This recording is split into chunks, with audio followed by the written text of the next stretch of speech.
Bleecker Street apartment. DIY though apartment is charming, but empty. Filled with sunlight, Marcus Chun, mid-20s, stands in the middle of the living room, a moving box in his hands. He looks around, a smile of disbelief on his face. He sets the box down and walks down a narrow hallway. At the end, there's a simple wooden door with an old, tarnished brass lock. He reaches out, hesitates, then pulls his hand back. Turns Hawaii. A nervous chuckle escaping his lips. Scene to end. Bleecker Street apartment and AGHT weeks later. The apartment is now lived in. Cozy. Marcus is asleep in his bed. The time on his digital clock reads 2:13 a.m. A faint scratching sound begins, like nails on wood. Marcus stirs in his sleep, furrowing his brow. The sound seems to be coming from the hallway. He sits up, listening. The scratching stops. He shakes his head, attributing it to the old building, and lies back down. Into Bleecker Street apartment, Nita. Few nights later, Marcus is awake, sitting up in bed, staring into the darkness. The clock reads 2:47 a.m. He holds his breath. 3 loud, distinct knocks echo through the apartment. Marcus jolts. Heart pounding. He looks towards his bedroom door, then towards the hallway. Silence. He slowly gets out of bed and creeps into the living room, peering down the dark hallway at the locked closet door. Nothing. He looks spooked. Cafe. There where Marcus sits across from his friend. David, a half-eaten croissant, and 2 coffees are on the table.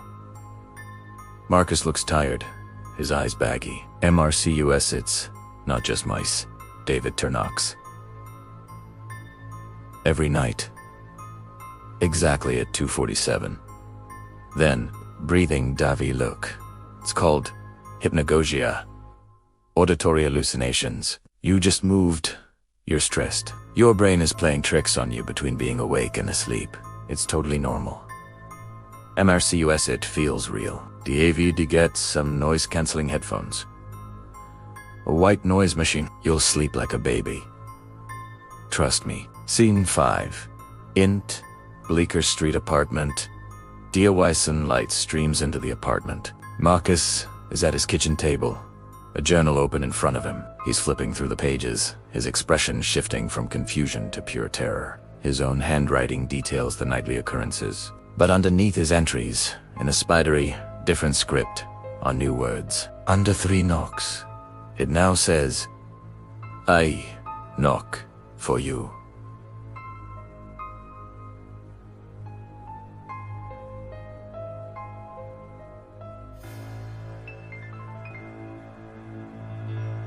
Under breathing sounds, it reads, I breathe for you. His hands tremble as he sees more. I wait for you. I watch for you. Bleecker Street apartment in AGH DeMarcus sits on the edge of his bed, his laptop open on his desk, facing the hallway. The webcam's red recording light is a small, blinking eye in the dark. He's watching the live feed on the screen. The hallway is empty. The closet door is still. He lies down but keeps his eyes glued to the screen, unable to relax. Eventually, his eyes grow heavy and drift shut. The digital clock on his nightstand hits 2:47 a.m. 3 sharp knocks. Marcus's eyes snap open. He doesn't move a muscle. He just stares at the laptop screen. The hallway on the feed is still empty. The closet door is closed. The 3 knocks come again, but this time they're louder, closer. A horrifying realization dawns on Marcos's face. The sound isn't coming from the hallway. It's coming from inside his bedroom. From his own wardrobe. He slowly turns his head from the laptop to look at his wardrobe. Then his eyes dot back to the laptop screen, which shows his own terrified face staring back. On the screen, the wardrobe door behind his sleeping form begins to creak open, revealing a pitch-black interior. An absence of light, a void in the shape of a person, detaches itself from the darkness. It glides silently toward the bed. Marcus, frozen in his own bed, can only watch the screen. He sees the dark shape lean over his on-screen self. He sees his own lips on the screen part. A whisper emerges, his own voice, yet utterly alien. Marcus on screen. I have been waiting for myself. Bleecker Street apartment. DIY. The apartment is silent, sun-drenched, and eerily still. Everything is neat, untouched. On the kitchen table, Marcus's journal lies open. A final entry, in his handwriting, reads, "The closet on Bleecker Street isn't locked to keep something in. It's locked to keep you from finding out what you already are." Down the hall, the storage closet door is wide open. Inside, there is only a large, ornate mirror. It reflects the empty hallway. The apartment is waiting.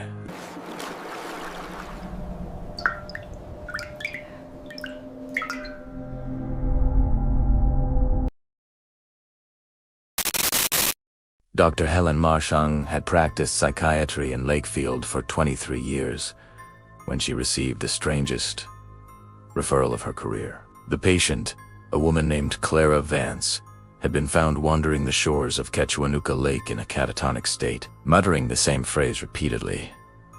He listens through the water. Clara was 64 years old, a retired librarian with no history of mental illness. Her husband had died 5 years earlier, and she lived alone in a cottage that had been in her family for 3 generations. According to the police report, a neighbor had found her knee-deep in the lake at 4 a.m., dressed in her nightgown, her eyes fixed on something beneath the surface. During their first session, Clara sat motionless in the leather chair across from Helen's desk. Her eyes, pale blue and unblinking, seemed to look through the psychiatrist rather than at her. "Clara, can you tell me what happened at the lake?" No response. "Who listens through the water?" Clara's head tilted slightly, a mechanical movement that made Helen's skin prickle. "He does. He always has, since before the cottage was built. Since before the town existed. He's been listening from below." "Who is he?" "Clara, the listener." Clara's voice dropped to a whisper. "He collects sounds, conversations, secrets. Everything spoken near water eventually reaches him. He catalogs it all in his cathedral beneath the lake."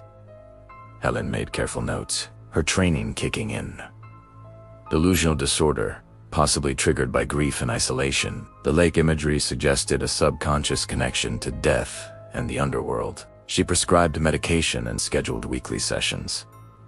But over the following weeks, something began to disturb Helen's clinical detachment. Other patients began mentioning the listener. A teenager who had attempted suicide described hearing voices from the bathroom faucet, urging air to join the collection. A construction worker reported that his deceased wife, Esvols, had spoken to him through a puddle after a rainstorm. "Backing? Im to stop. Telling secrets. Near the water." An elderly man insisted that his childhood confessions, whispered into a creek 60 years ago, had been played back to him from his kitchen sink. Helen researched Lakefield's history. The town had been established in 1874, built around the lakes and waterways that fed into the Trent Severn system. She found newspaper clippings from 1891 describing a mass hysteria that had swept through the community, dozens of residents claiming to hear voices from the water, speaking their own words back to them. 3 people had drowned themselves that summer. The incidents were attributed to contaminated well water, causing hallucinations. But then Helen found an older document, a handwritten account from a Jesuit missionary dated 1672.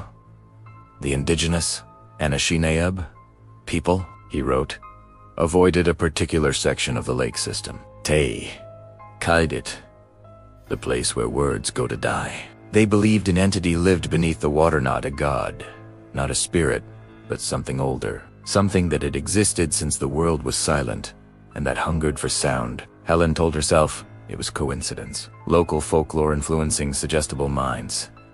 She increased Clara's medication dosage. Then the dreams started. Every night, Helen found herself standing on the shore of an underground lake.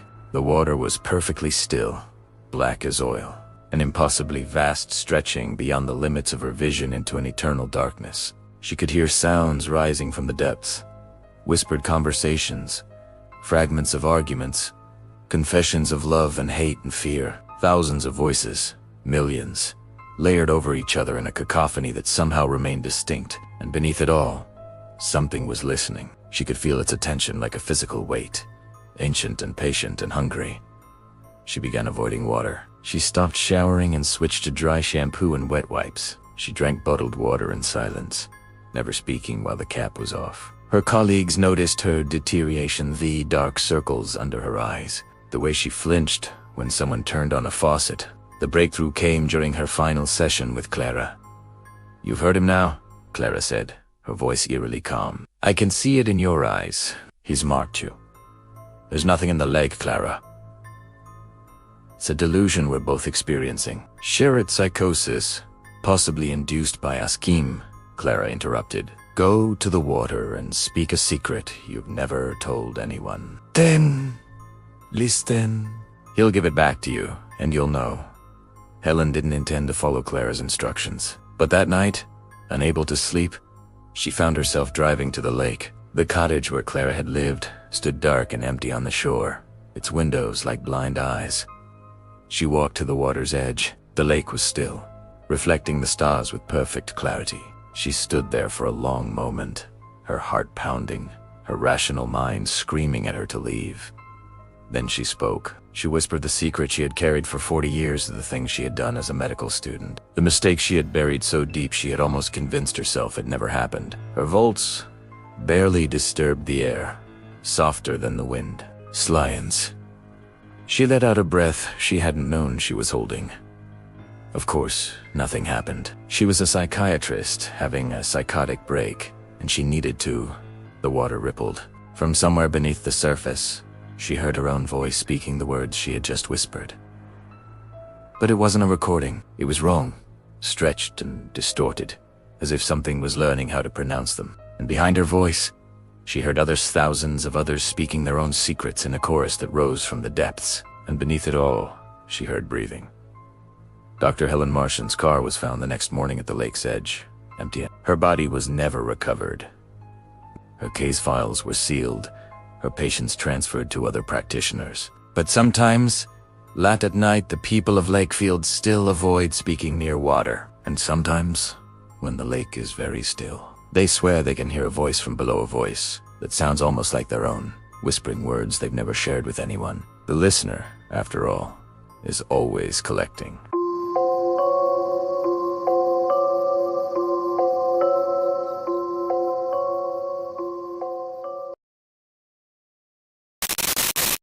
Have you ever looked into a mirror and felt like something was looking back?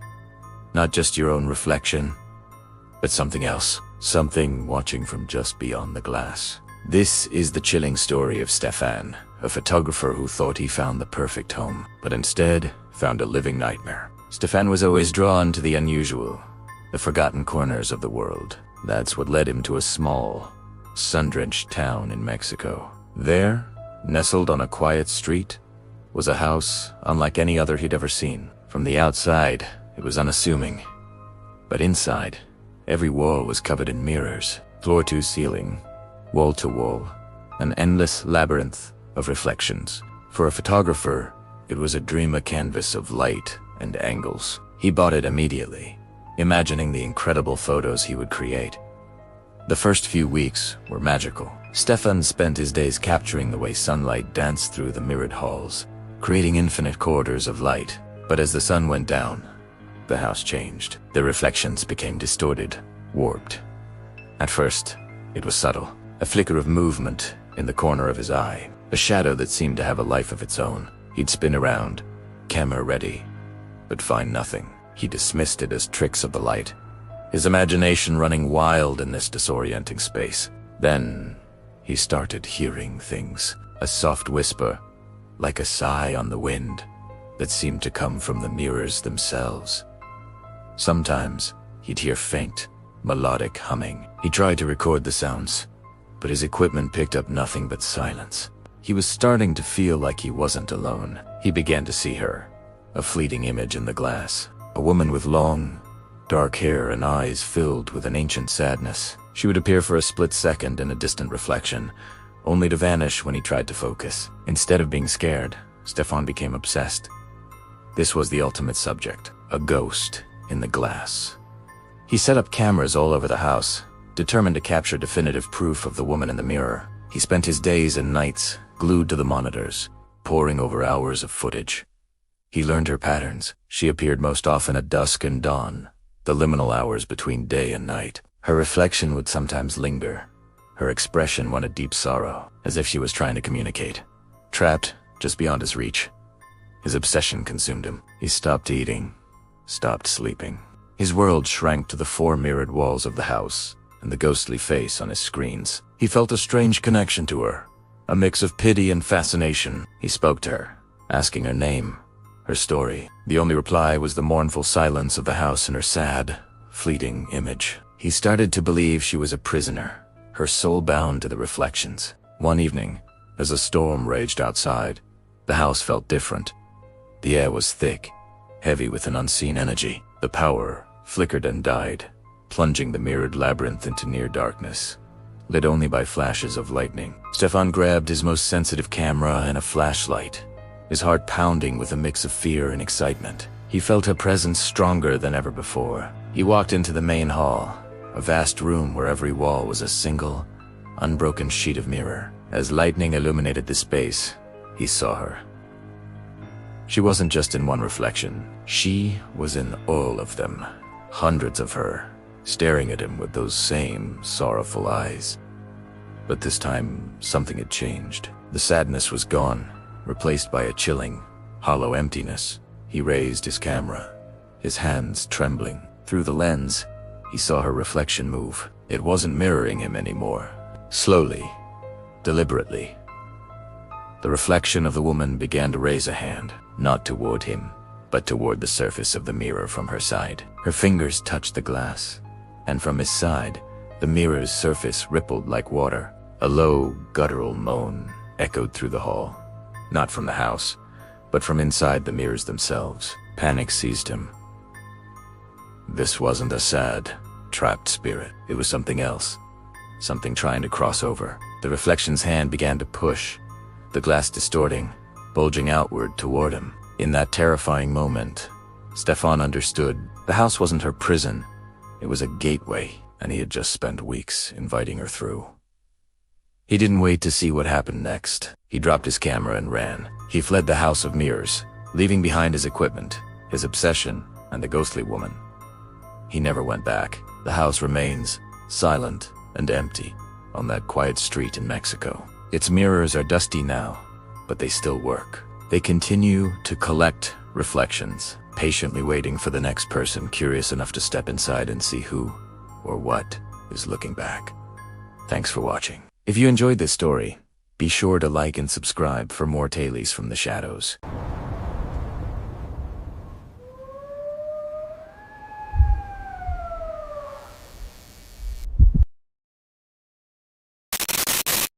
Nurse Eleanor Price had worked the night shift at Mercy General Hospital for 11 years. She knew every corridor, every storage closet, every flickering fluorescent light in the Victorian era below. She had seen patients die peacefully and violently. She had held hands with the dying and closed the eyes of the dead. Nothing frightened her anymore, until she was assigned to Ward 7. Ward 7 occupied the top floor of the hospital's Soldiers wing, a section that had been closed since 1987 due to structural concerns. But budget cuts and an overflow of patients had forced the administration to reopen it, and Eleanor was one of 3 nurses selected for the overnight rotation. Just ignore the sounds, the head matron told her on the first night. Old bleedings. Settle. Pipes. Groan. It's nothing. Eleanor wanted to ask what sounds, specifically, but the matron had already walked away. The ward held 12 beds, all occupied by long-term care, patients mostly elderly, mostly comatose, mostly forgotten by their families. Eleanor made her rounds every 2 hours, checking vitals, adjusting IVs, turning bodies to prevent bed sores. The work was routine, almost meditative, but something was wrong with Ward 7. It started with the temperature. No matter how high she turned the heating, the air remained cold, not uncomfortable, but noticeable. Her breath didn't fog, but she could feel the chill settling into her bones, a persistent coldness that seemed to come from inside the walls themselves. Then there were the sounds the matron had warned her about. Footsteps in the corridor when she was alone, the squeak of wheelchair wheels when no wheelchairs were present, And something else, a sound she couldn't quite identify at first. It took 3 nights before she recognized it. The rhythmic beeping of a heart monitor, coming from a room that had no monitoring equipment. Eleanor investigated. Room 7C was empty, its bed stripped bare, its walls painted the same institutional green as every other room. But the beeping continued slow, steady, like a resting heartbeat. She pressed her ear to the wall. The sound was coming from inside the plaster. She told the other nurses. They exchanged glances but said nothing. One of them, a young woman named Sarah, finally spoke. "We don't talk about 7C. Why not? Because of what happened there. Before the ward closed." The story came out in fragments over the following weeks. In 1986, a patient named Arthur Brennan had been admitted to Ward 7 after a severe stroke left him paralyzed and unable to speak. He was conscious, the doctors believed, but trapped inside his own body, a condition they called locked-in syndrome. He could blink, and that was all. For months, Arthur lay in room 7C, aware of everything around him but unable to communicate. The nurses spoke over him as if he weren't there. The doctors discussed his case in clinical terms, debating whether to continue treatment or let nature take its course. His family visited less and less frequently. Then, according to hospital records, Arthur Brennan died on November 14, 1986. Cardiac arrest, natural causes. But Sarah told Eleanor a different story. "He didn't just die," she whispered during a smoke break outside the loading dock. "My aunt worked here back then. She said the night staff heard him screaming, not out loud, because he couldn't scream, but in their heads. Like his thoughts were so desperate, they became audible. They found him the next morning with his eyes wide open, staring at the ceiling, and every single monitor in the ward had flatlined at the same moment. Las 3:33. Eleanor wanted to dismiss it as hospital folklore, the kind of ghost story that accumulated around old buildings, like dust. But the beeping in room 7C continued, night after night, and sometimes, when she checked on her patients in the early hours, she found them awake, not just awake alert, their eyes tracking something she couldn't see. "What are you looking at?" she asked Mrs. Pattison, a dementia patient who hadn't spoken in months. Mrs. Pattison's lips moved. A whisper emerged. "The man who can't move. He's standing behind you." Eleanor spun around. The room was empty. When she turned back, Mrs. Patterson was asleep again, her face peaceful. The incidents escalated. Eleanor began finding notes in her own handwriting that she didn't remember writing, scribbled on patient charts, on napkins, on the margins of medical journals. They all said the same thing: "I am still here." She developed insomnia, lying awake in her flat during the day, unable to escape the feeling that someone was watching her from the corner of the room. One night, she decided to confront whatever was happening in room 70. She waited until 3:30 a.m., then entered the empty room with a torch and a digital recorder. She sat on the bare mattress, her back against the wall, and spoke into the darkness. "Arthur. Arthur Brennan? If you're here, I want to help you." Silence. The beeping had stopped. Then the temperature dropped, not gradually, but all at once, as if she had walked into a freezer. Her torch flickered and died. In the darkness, she heard breathing.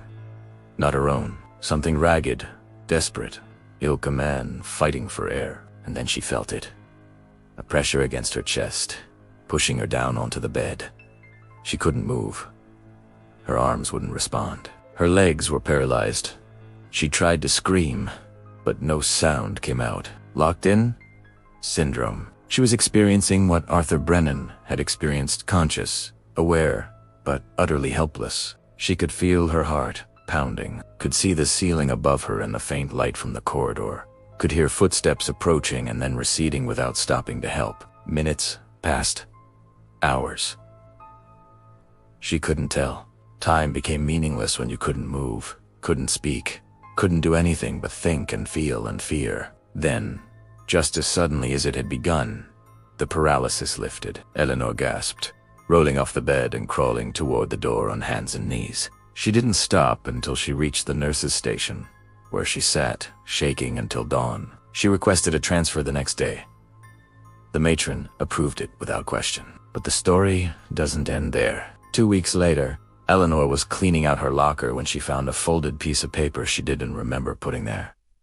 She opened it with trembling hands. It was a photocopy of a hospital record from November 14th, 1986. Arthur Brennan's death certificate, that someone had written in the margins, not in her handwriting this time, but in a cramped, desperate scrawl that looked like it had been produced by someone who could barely control their hands. They said I was dead, but I heard them bury me. I felt the dirt. I am still here. I will always be here. And now you know what it feels like. Eleanor Price left Mercy General Hospital and never returned to nursing. She moved to a small village in Cornwall, as far from the city as she could get. She never speaks about what happened in Ward 7. But sometimes, late at night, she wakes to the sound of a heart monitor. Beep, steady, patient coming from somewhere inside the walls of her cottage. And sometimes, just before sleep takes her, she feels a pressure on her chest and wonders if this will be the night she go and move again. Ward 7 was closed permanently in 2019. The official reason was asbestos contamination, but the construction workers who came to seal the building reported hearing sounds from the top floor, foot breathing, and a rhythmic beeping that seemed to come from everywhere at once. They also reported finding words scratched into the walls of room 7 hundreds of times, covering every surface. I am still here. I am still here. I am still here. Some legends, after all, are born from real suffering, and some suffering never truly ends.